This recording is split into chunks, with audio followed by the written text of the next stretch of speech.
새벽 예배로는 오늘이 이제 마지막인데 어떠셨는지요? 네, 피곤하지 않으십니까? 네, 많이 피곤하실 수도 있는데 인내하시면서 한 주간을 잘 보내오신 것 감사하게 생각합니다. 특별히 다시 보는 십자가라는 주제 아래서 십자가를 생각할 수 있어서 감사하게 생각하고요. 이 새벽 예배는 오늘 끝나지만 이 고난 주간은 이제 저녁까지 이어지니까 함께 할 수 있었으면 좋겠고, 여기까지 나오신 여러분들 환영하고, 한 주간 또 새벽에 방송, 반주, 안내 여러 모양으로 수고하신 여러분께 다시 한번 감사의 말씀을 드립니다. 자, 다시 보는 십자가라는 주제로 말씀을 전하는 중에 오늘은 5번째 시간으로 내 속에서 보는 십자가라는 주제로 여러분에게 좀 말씀을 드리려고 합니다. 그러니까 내 속에서 보는 십자가라는 표현은 내 속에서 자기를 부인하게 하는 역사가 일어나는 십자가, 이런 의미입니다.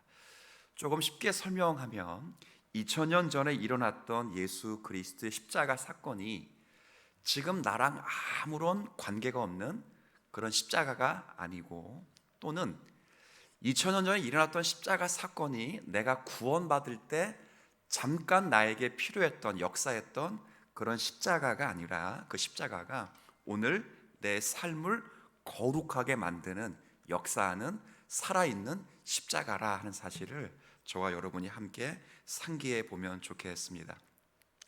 성령의 역사로 이 십자가가 가슴하게 들어오면 더 이상 사람들은 옛 모습 그대로 살아갈 수는 없습니다. 삶이 바뀌고 가치관이 바뀌는 것이 이제 자기를 부인하는 삶으로 나타나게 되어 있어요. 그래서 오늘은 제가 간략하게 이 십자가를 지는 삶, 혹은 내 속의 십자가라는 이 주제 아래서 자기를 부인하는 것이 과연 무엇인가 하는 것과, 그리고 이 자기 부인이 우리의 삶에서 어떻게 나타나는가 하는 것을 잠시 여러분에게 소개하도록 하겠습니다. 이 자기를 부인한다는 것이 과연 무엇일까? 성경의 관점으로 우리가 설명드리면, 간단하게 설명하면, 우리가 자신의 것이 아니라 우리가 하나님의 것이라는 사실을 매 순간 인정하는 것, 이것이 자기를 부인하는 겁니다. 우리가 살아가면서 우리는 스스로 느낄 때 내 인생 누구 거죠? 여러분, 예수를 믿기 전에 전부 내 인생은 누구 겁니까? 내 겁니다. 그러다가 사랑하는 사람이 생기면 내 인생은 내 것이 아니라 혹은 남편의 것이 되기도 하고 아내의 것으로 이양하기도 하지만, 살다 보면 내 인생은 또 내게 되죠. 그죠? 그리고 자녀가 생기면, 사랑하는 대상이 생기면 또 내 인생은 자녀를 향해서 바뀌게 됩니다. 자기의 인생은 어차피 자기 것이라고 다 생각을 하게 되는데, 하나님을 믿고 십자가를 아는 사람들이라면, 그리스도와 함께 십자가에서 못 박힌 성도가 되면 이제는 내 인생이 나의 것이 아니라 하나님의 것이라는 것을 매 순간 인정하는 것, 그것이 자기를 뭐 하는 거라고요? 부인하는 거예요. 사도 바울이 그래서 자주 제가 표현하는 표현이지만, 나는 날마다 죽노라는 표현이 그 표현이에요. 내가 나의 것이 아니라 목회 사역, 선교 사역, 하나님의 말씀 사역을 하면서 부득불 일어나는 자기 교만, 자기 생각, 자기 마음을 죽이면서, 죄된 본성을 죽여서 이 목회 사역을 함에 있어서, 복음 사역을 함에 있어서도 이것이 내 목회 현장이 아니라, 내 선교 현장이 아니라 하나님이 잠시 나에게 위탁하신 하나님의 목양지라는 사실을 깨닫고 나는 날마다 뭐 하는 거예요? 죽는 거예요. 죽는 거. 하나님을 인정하고 자신을 내어놓는 것, 그것이 자기 부인의 삶이라는 것이 성경이 우리에게 말해 줍니다. 오늘 우리가 읽었던 20절 말씀에도 이렇게 표현해 두고 있습니다. 내가 그리스도와 함께 십자가에 못 박혔으니 그리스도께서 나를 대신하여 십자가에 못 박히셨다. 그런데 그 사건에 나의 죽음도 포함되어 있다는 거예요. 그러니까 그리스도가 나를 대신하여 죽었다 정도가 아니라 내가 그리스도와 함께 죽었다는 거예요. 죽었다. 자, 그런데 그래서 그런즉 이제는 그다음 내가 사는 것이 아니요 오직 내 안에 누가 사시는 거라고요? 그리스도. 이게 자기 부인이에요. 무슨 말이냐면 이거 오해하시면 안 됩니다. 내가 사는 것이 아니요라고 말하니까 이것은 나의 존재 자체가 완전히 없어지는 것, 이거 이야기하는 거 아니에요. 마치 불교와 같이 자신을 완전히 없애서 자아가 존재하지 않는 상태인 해탈로 나아가는 게 아닙니다. 우리 기독교는 해탈의 종교가 아니고 여기서 말하는 것은 옛 자아가 그리스도와 함께 죽고 그리스도가 사실 때 우리의 새로운 자아가, 새로운 본성이 깨어나는 것, 그걸 이야기하는 겁니다. 옛 자아의 특징은 우리의 스스로가 내 걸 나의 것이라고 말했는데, 새 자아의 특징은 지금까지 나의 것을 나의 것으로 인정했던 삶이 아니라 새로운 자아는 그리스도와 함께 살고 그리스도와 함께 다시 죽고 함께 살았으니 내 인생은 이제 누구 거라고 말하겠어요? 하나님의 것, 그리스도의 것이라고 말하는 거예요. 그리고 하나님을 인정하며 사는 삶, 이것이 자기 부인이에요. 우리는 지정의를 가지고 있는 인격적인 존재이기 때문에 이 지정의가 다 죽는 것이 아니라 지성과 감정과 의지가 새롭게 변화되는 거예요. 이를테면 우리의 지성은 지금까지 하나님을 대적하여 하나님과 관계없이 살았어요.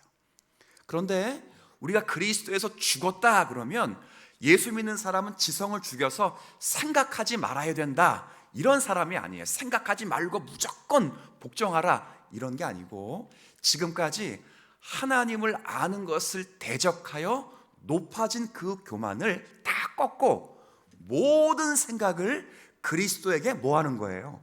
복종시키는 게, 이게 사도 바울의 말이에요.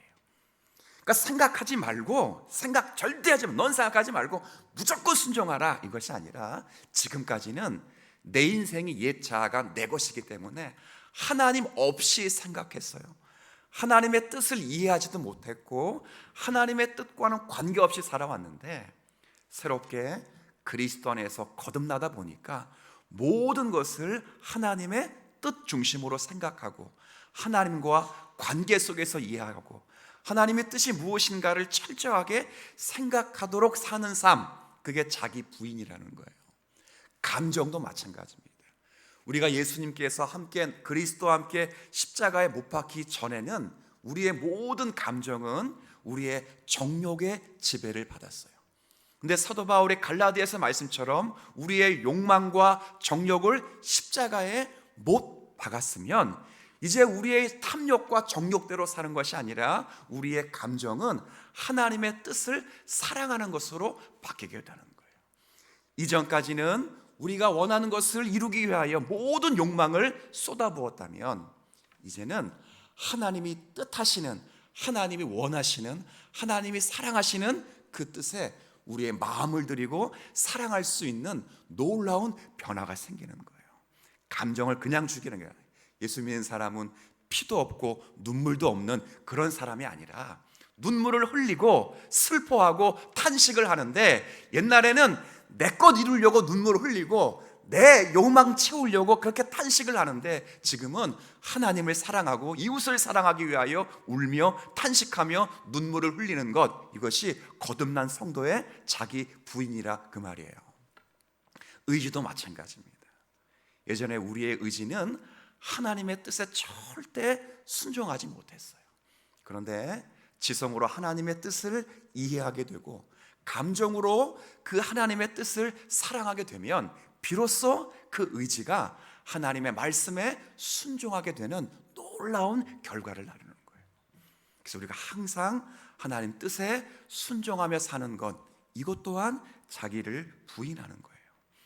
종합적으로 설명하면 아까 큰 대지를 말했듯이 자기 부인이라는 것은 간단하게 설명하면 내가 내 것이 아니라 누구 거라고요? 하나님 거라는 것. 이것을 우리의 삶 속에서 인정하며 사는 것, 이것이 성도가 살아가는 자기 부인이라는 겁니다. 예수님께서 십자가에 못 박히실 때 겟세마네 동산에서 기도하실 때 정말 할 수만 있으면 이 잔을 내게서 지나가게 하여 주옵소서. 옛날에 예수님께서 인간의 몸을 갖고 이 땅에 오셨기 때문에 인간의 몸을 잠깐 빌리신 게 아니거든요. 그분은 지금도 완전하신 하나님이시며 지금도 살아계신 예수님, 하늘 보좌 우편에 계신 예수님은 지금도 완전하신 사람이에요. 사람. 그 중보자 되신 놀라운 특권이에요.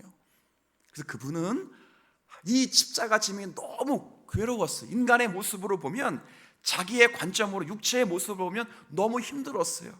그러니까 예수님이 아버지께 뭐라고 기도했습니까? 아버지, 할 수만 있으면 이 잔을 내게서 그냥 지나가게 해달라고요. 그러나 하나님 중심으로 다시 생각하고 아버지의 뜻을 이루러 오신 자신의 그 사명의 자리를 확인하면서 그 다음 뭐라고 기도했습니까? 아버지, 그러나 내 원대로 하지 마옵시고 아버지의 원대로 되기를 원하나이다 했어요. 아버지의 뜻대로 되기를 기도합니다, 이게 아니고 나도 원한다, 소원한다고 했다고요. 이것이 어쩌면 자기를 부인하는 예수님이 우리에게 가르쳐 주신 좋은 모형이 아닐까 생각이 드는 겁니다. 우리가 성도가 예수님께서 십자가에 달리신 것을 감사하잖아요. 예수님은 나를 위해 십자가를 지셨어, 나를 구원을 위해서 십자가를 지셨어, 감사하면 예수님과 이제 함께 십자가를 져야 돼요. 그러니까 예수가 나를 위해 십자가를 지셨다 하는 것으로 끝나지 않고 오늘 갈라디아서 2장 20절에 보면 내가 그리스도와 함께 십자가에 못 박혀 죽었다라는 표현처럼 그리스도와 함께 십자가를 지는 일들이 생기는 거예요. 그게 뭐냐면 소극적으로는 자기를 부인하는 것이고, 이따 금요기도 때 살펴보겠지만 적극적으로는 십자가를 지면서 살아가는 거거든요. 이것이 신자가 살아가야 될 놀라운 자리입니다. 우리가 이렇게 자기를 부인하는 자락에 어떻게 그러면 자기 부인이 나타나는가 크게 말씀드리면, 전체 성경에 보면 하나는 하나님 사랑과 이웃 사랑으로 나타나는 거예요. 율법사가 예수님께 찾아와서 묻잖아요. 많은 율법들이 있는데 그 중에 가장 크고 중요한 율법이 무엇입니까? 라고 물을 때 예수님께서 율법을 아주 간략하게 요약하면서 마음을 다하고 뜻을 다하고 목숨을 다해서 내 하나님을 사랑하고 내 이웃을 뭐하라 그랬어요? 사랑하라 했다고요. 이게 자기 부인, 우리가 나의 것이 아니라 하나님 것임을 매 순간 인정하는 사람들에게 나타나는 첫 번째 모습이에요. 저 사람이 예수를 정말 잘 따라다닌다, 자기를 부인하는 삶을 살아간다는 것을 무엇으로 설명할 수 있느냐? 간단하게 성경의 정신으로 말하는 건 하나님을 사랑하고 이웃을 뭐하는 거라고? 사랑하는 거예요. 소극적으로 이웃을 사랑한다는 것이 무엇이겠어요? 옛 자아가 자아사랑, 자기 사랑만을 가지고 있다가 거듭난 성도가 되면, 자아가 거듭나게 되면 이제 이타적인 사랑을 하게 돼요. 이웃을 사랑할 수 있어요. 성경엔 이웃의 범위가 굉장히 높습니다. 많아요. 어디까지가 이웃인가? 정말 원수 같은 사람까지도 이웃인 거예요. 예전까지는 원수 같은 사람을 만나지 않으면 그만인데 지금은 교회 안에 있든 밖에 있든 간에 그 원수까지 사랑하기를 소망하면서 기도할 수 있는 성도, 그가 자기를 부인하는 성도예요. 제가 2달 전에 우리 이제 공동체 함께 개혁파 신학을 연구하는 목사님들이 집회 1박 2일로 가셨어요. 거기에 2번째 강사로 우리가 알고 있는 한 선교사님을 세웠는데, 이분은 중국에서 탈북한 성도들을 교육하고 가르치는 성도예요. 목사님이세요. 그리고 문서 선교를 북한에 하는 분이신데, 뭐 강의를 녹취할 수 없다고 해서 녹취는 못하고 직접 들었는데, 실제 그러니까 강의하시는 2달 전에 북한에서 예배하는 현장을 녹취해서 가져오시는 거예요. 근데 저는 그걸 보면서 물론 설교 예배 뭐 가야 끝나다가 마지막 그 한 여사 성도님이 대표 기도를 하시는데 너무 충격을 받았어요. 마지막 기도하다가 끝에 누구를 위해 기도하냐면, 여러분 물어보고 싶은데, 김정은은 우리의 이웃일까요, 아닐까요? 잘 모르겠죠. 김정은, 우리 집에 가서 생각하세요. 저는 이 통일되면 우리나라가 막 북한을 막 이렇게 해체하고 막 이렇게 해서 전복하는 그런 통일을 막 꿈꿨거든요, 복음으로. 근데 그분이 펑펑 울면서 기도하는데, 물론 기도할 때 김정은 뭐 위원장 이렇게 말하지 않아요. 그리고 김정은 뭐 위대한 지도자 이렇게 말해. 김정은이라고 말해, 김정은이.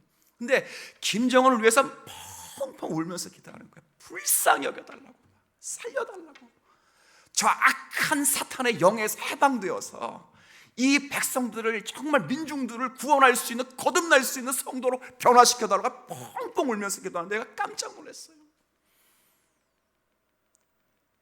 그 성도님은 그 김정은의 그 정치 제도 안에서 여러 믿음의 핍박자들이 정치 수용법으로 수용돼서 핍박을 받고 죽음에 이르게 되었는데도 불구하고 원수 같은 김정은에서 펑펑 우는 거예요.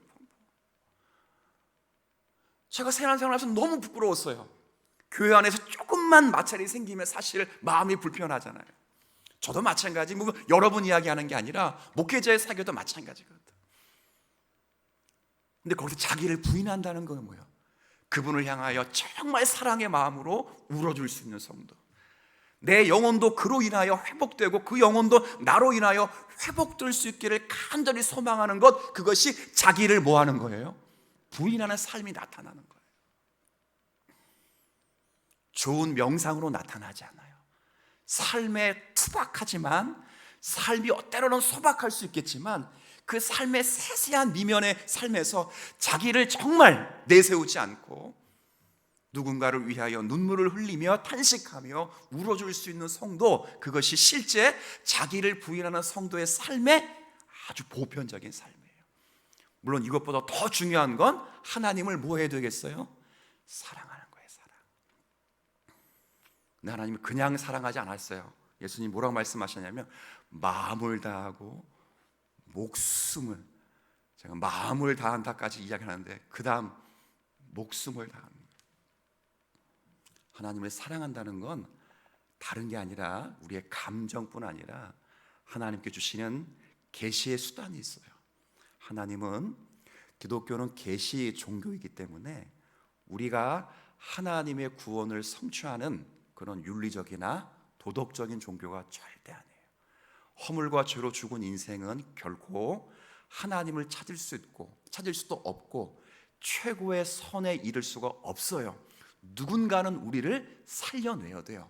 그래서 하나님이 살리시기 위하여 예정하시고, 그리고 선택하신 그리스도를 인간의 몸을 입고 오게 하셔서 죄인으로 삼으실 정도가 아니라 바울의 말처럼 죄 자체를 죄덩어리로 삼으셔서 우리의 모든 택자들의 죄를 그리스도 안에서 처리해 주셨어요. 그리고 우리를 주님의 자녀로 불러주셨다면, 그 주님께서 자신을 사랑하는 방법을 우리에게 말씀의 계시로 주셨다고요. 신구약 성경의 모든 말씀을 근거로 해서 하나님을 사랑할 수 있는 방법을 우리에게 주셨으면, 그 말씀을 사랑하고 기도함으로 하나님께 가까이 나아가는 삶, 무슨 일을 만나도 하나님 중심으로 살아가는 그런 성도, 그것이 자기를 부인하는 실제 성도의 삶의 모습이라 그 말이에요. 고난도 마찬가지입니다. 이 땅을 살아가면서 성도들이 다양한 고난을 가져요.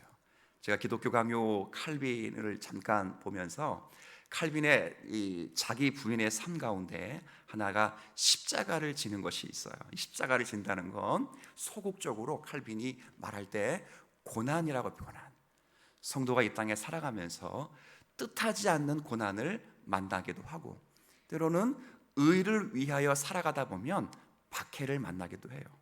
근데 여기서 고난 속에서 만나는 이 박해와 핍박과 고난 속에 우리가 자기를 부인한다는 것이 나타나는 것은, 그 모든 것이 하나님의 오묘한 섭리와 사랑 가운데 나의 성숙과 성화를 위하여 하나님이 주신 것이라고 생각을 하는 거예요. 그렇게 생각하면서 한날을 살고 믿음으로 살아가는 거예요. 제가 살아가면서 몸의 신체 기관 가운데 저는 아직 맹장을 걸려보진 않았는데 이 맹장이 터져본 경험은 없는데 이 맹장이라는 것이 우리 몸의 기관에서 하등에 쓸모없다 늘 이렇게 생각하는 사람 가운데 하나 있어요. 의학적으로도 당시에는 이 맹장이 무슨 역할을 하는지 몰라요. 근데 최근에 맹장이 무슨 역할을 하느냐 그럴 때 면역 기능을 정상화하는데 굉장히 유용한 것이 바로 맹장이라는 것이 의학계 기능에 나왔어요. 저는 그거 모르기 전에 나중에 천국 가면 하나님이 맹장을 왜 만들으셨지? 라고 한번 물어볼 참이었어요. 왜 그러냐면 하나님이 만드신 것 가운데 필요 없는 것이 있어요, 없어요? 없어요. 근데 맹장은 진짜 아무것도 필요 없다고 생각했는데 요 근래 21세기에 개발된 게 바로 그런 거라고 만든 건지 짠 건지 모르겠는데 그게 의학계에 나왔어요. 제가 그걸 보면서 또 생각한 건 맞아요. 우리의 인생에서 만나는 다양한 환경, 다양한 상황 가운데 조금 불편하고 고초 같은 일들이 있을지라도 이건 하나님이 나의 성화와 성숙을 위하여 하나님 반드시 필요하기 때문에 만들어주신 것이다 라고 생각하면 그 환난은 인내를 만들고 인내는 연단, 우리의 인격을 형성해서 그 인격은 소망을 낳게 함으로 우리를 그리스도처럼 장성하게 하는 은혜를 만들어 주실 거거든요. 이게 우리가 살아가는 자리예요. 부족하지가 않아요.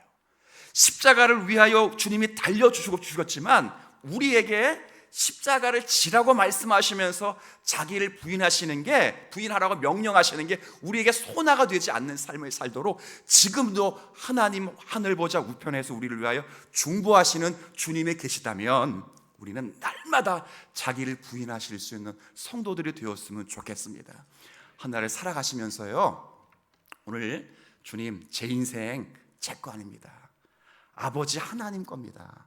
그래서 나를 사랑하지 않게 하시고 자기 사랑에서 이웃 사랑 그리고 하나님 사랑으로 더 커져게 하셔서 정말 하나님을 전심으로 사랑할 수 있도록 인도하시고 내 옛 자아가 꿈틀거릴 때 다시 한번 십자가를 성령의 역사 가운데 내 심령에 꽂아서 하나님 사랑으로 승리하게 하시고 하나님 사랑 때문에 만나는 모든 환경 속에서도 성장하고 성숙할 수 있는 기회를 주님이 허락해 주옵소서라고 주님 앞에 나아가실 수 있는 저와 여러분이 되시고 고난주간을 맞는 여러분들이 그렇게 살아낼 수 있기를 주의 이름으로 부탁을 드리겠습니다.